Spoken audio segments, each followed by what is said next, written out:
Welcome to the first ever edition of The Charge, Zapmap's monthly update into all things data and insights. It's going to be a 10-minute whistle-stop tour about the latest charging data infrastructure, a deep dive into a topic, this month utilisation, and then we're going to highlight some charger installations about which we've been really impressed. So let's get started.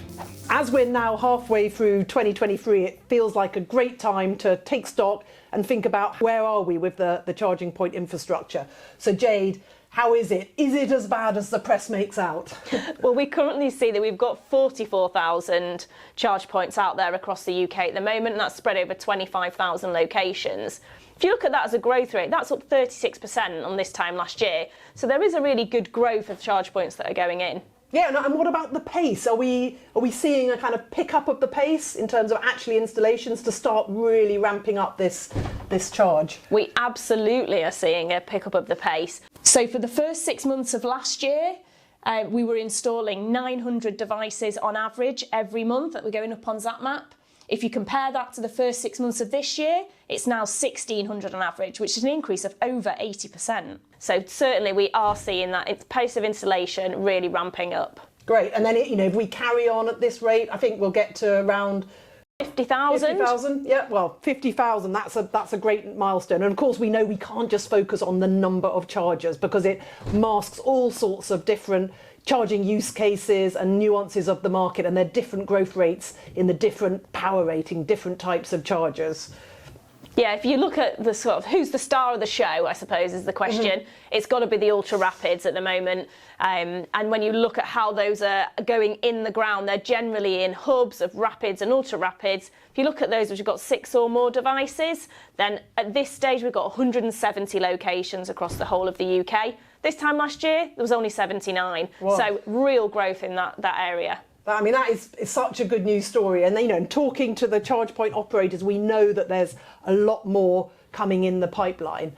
Something else we often get asked is about the regional spread of charging. And there's no doubt that there is a big concentration of charge points in the southeast. So I think it's 36% of all charge points are in London or in the southeast, which is that needs to change as more and more EVs come on the road. But I was quite encouraged to see that looking at the ultra rapid rollout, that out of the 12 geographical areas across the whole UK, 9 of them had at least a minimum of 100 brand new ultra rapid chargers installed since last year. So that's really positive. They're starting to be spread across the UK. I mean, I think the not so good on-street chargers. No, I think that's probably a topic for another day. But yeah, the on-street chargers are still, the growth rate in that is still focused around Greater London. But hopefully with Levi and the additional funding that's coming out from that, we can start seeing that picture change. Yeah, no, I'm sure it will. Okay, so enough on the general charge point installation. Let's move on to our focus topic, utilisation. So we've got some really fantastic utilisation data here at Zapmap. It predates my time in the industry. How long have you been collecting and looking at this kind of data, Mel?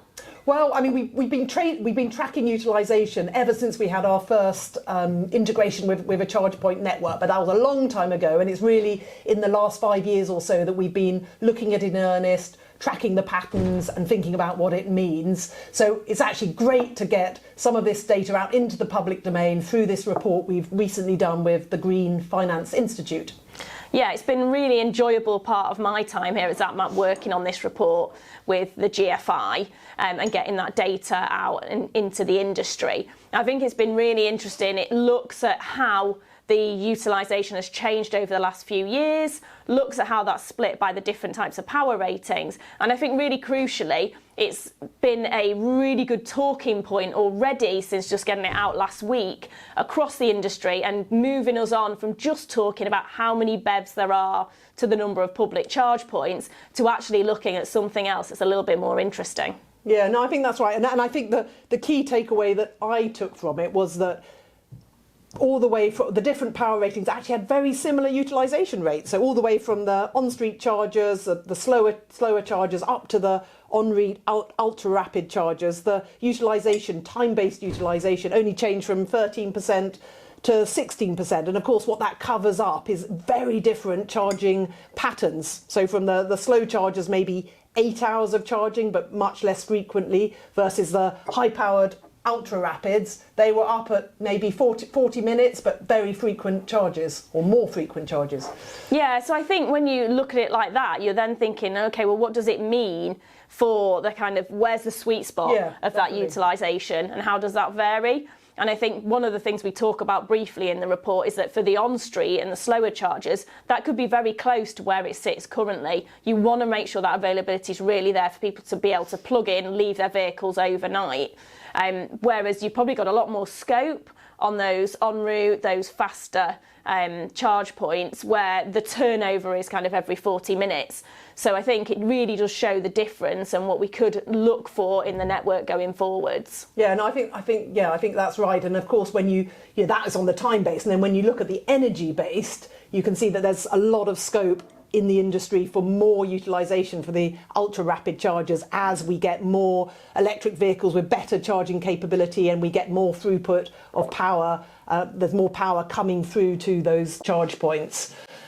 So there's also lots of other interesting data in charge point utilisation, peak times, regional variations, etc. But we don't have time to go into that. Let's delve into that next month a bit more. But before we go, Jade, was there any highlights for you in terms of charger installation in the last month? Yeah, definitely my highlight is the grid serve at Ferrybridge installation, which is such an innovative way of getting something up and running whilst waiting for the grid connections to come through. So the second life batteries and vegetable oil to power those chargers is really fantastic, and what a great bit of innovation that is. Pretty cool. That is pretty cool. I mean, I love that one, but for me, who quite frequently goes down from Bristol to Devon, I'm still loving the Osprey Salmon's Leap new ultra rapid hub with 16 chargers. Soon there's going to be a shop and other elements there, so I'm really looking forward to trying that out. Yeah, giving that a go this summer. Yeah, definitely.